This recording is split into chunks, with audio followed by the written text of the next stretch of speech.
வணக்கம் அன்பு நண்பர்களே. மீண்டும் ஒருவரை உங்களை எல்லாம் சந்திப்பதில் மற்றற்ற மகிழ்ச்சி.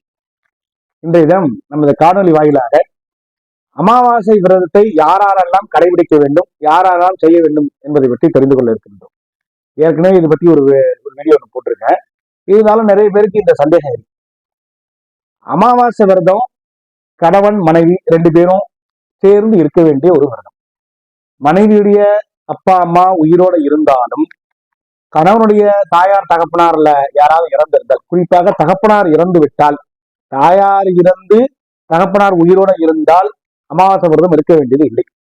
அமாவாசனைக்கு சாதாரண வழிபாடு செய்தால் போதும்.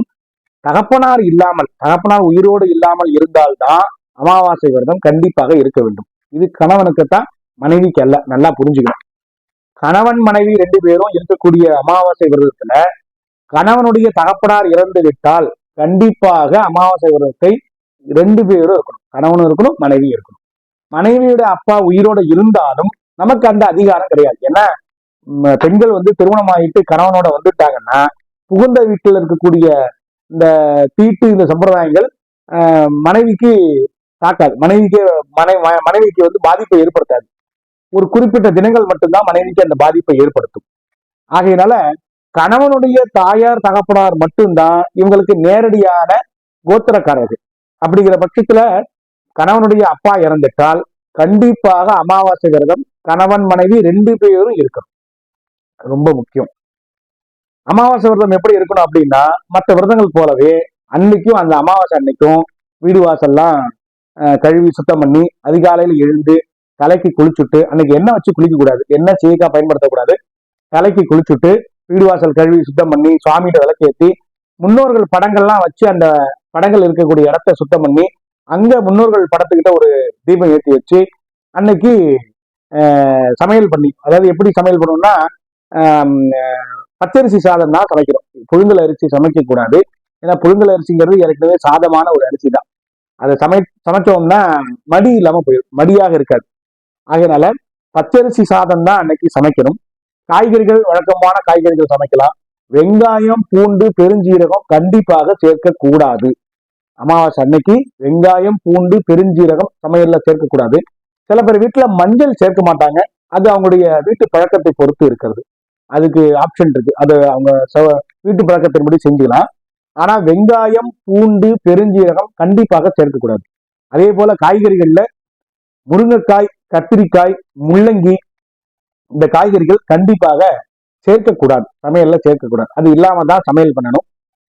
சமையல் பண்ணி முன்னோர்கள் படத்துக்கிட்ட ஒரு இலையை போட்டு அந்த இலையில கொஞ்சம் சாதம், கொஞ்சோண்டு பருப்பு, கொஞ்சோண்டு நெய் விட்டு ஒரு 2 எள்ளு அந்த சாதத்துல போட்டுக்கணும். போட்டு அங்க முன்னோர்களுக்கு நைவேத்தியம் பண்ணி படைச்சிட்டு அதை சரிசமமா 2 பங்கா பிரிக்கணும். 2 பங்கா பிரிச்சு அதுல ஒரு பங்கை காகத்துக்கு ஆகாரமா வச்சிடணும். காக்காய் கூப்பிட்டு காக்காய்க்கு சாதம் போட்டுடணும்.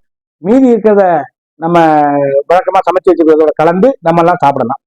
இன்னொன்னு, முதல்ல விரதம் இருக்கிறவங்க தான் சாப்பிடணும். குழந்தைகள் இருந்தாலும், வீட்டுல குழந்தைகள் இருந்தாலுமே யாரு இந்த அமாவாசை விரதம் இருக்கிறோம் அந்த கணவன் மனைவி அவங்க முதல்ல சாப்பிட்டுறணும். அதன் பிறகுதான் மற்றவங்களுக்கு சாதத்தை பரிமாறணும். அப்படி இல்லைன்னா இவங்களுக்கு தனியா சமையலும் அவங்களுக்கு தனியா சமையலும் செஞ்சு வச்சு அவங்க முதல்ல சாப்பிட்டுக்கலாம். எந்த சாதத்தை, நைவேத்தியத்தை முன்னோர்கள் படத்திட்ட வச்சு படைச்சோமோ அதைத்தான் கணவன் மனைவி சாப்பிட வேண்டும். கணவன் மனைவி சாப்பிட்டு அப்புறமா மற்றவங்களுக்கு எல்லாம் பரிமாறணும். அமாவாசை அன்று தர்ப்பணங்கள் செய்யறது ரொம்ப சிறப்பு. அமாவாசை அன்னைக்கு தர்ப்பணம் பண்ணணும். தர்ப்பணம் பண்றதுக்கு பிராமணா யாரும் கிடைக்காத பட்சத்துல குறைந்தபட்சம் நம்மளாவது ஒரு நதி தீரங்கள்ல அல்லது ஏரி, குளம், குட்டை அல்லது கடற்கரை இந்த மாதிரி புண்ணிய தீர்த்த இடங்கள்ல சென்று இடுப்பளவு தண்ணீர்ல நின்று கை நிறைய தண்ணியை அள்ளி முன்னோர்களை நினைச்சு அந்த தண்ணீர்லயே நீர் வார்த்து நீர்க்கடன் செய்ய வேண்டும். இது ரொம்ப சிறப்பான ஒரு விஷயம். நீர்க்கடன் முன்னோர்களை ரொம்ப திருப்திப்படுத்தும் அப்படின்னு சாஸ்திரம். முடிஞ்ச வரைக்கும் முயற்சி பண்ணி பிராமணர்களை வச்சு அமாவாசை அன்னைக்கு தர்ப்பணம் கொடுங்க. அது ரொம்ப விசேஷத்தை கொடுக்கும். அமாவாசை என்று வீட்டுல கோலம் போடலாமா அப்படின்னு ஒரு குழப்பம் எல்லாருக்கும் இருக்கும். அமாவாசைங்கிறது பித்திருக்கள் தினம், முன்னோர்களுடைய வழிபாட்டுக்குரிய தினம். முடிஞ்ச வரைக்கும் காலையில அந்த பூஜை பண்ற வரைக்கும், அந்த பித்திருக்களுக்கு தர்ப்பணம் பண்ற வரைக்கும் கோலம் விடாம இருக்கிறது நன்மை. அதன் பிறகு கண்டிப்பாக வீட்டுல கோலம் போடணும். அமாவாசை அன்னைக்கு முழுவதும் கோலம் போடக்கூடாதுங்கிறது கிடையவே கிடையாது. ஏன்னா தர்ப்பணம்ங்கிறது ஷண்ணவதின்னு பேரு. 90 நாட்கள் தர்ப்பணம் பண்ணணும்னு சாஸ்திரங்கள்லாம் சொல்றது. எல்லாரும் இப்ப அதை கடைபிடிக்கிறது இல்லை, கடைபிடிக்க முடியறதும் இல்லை.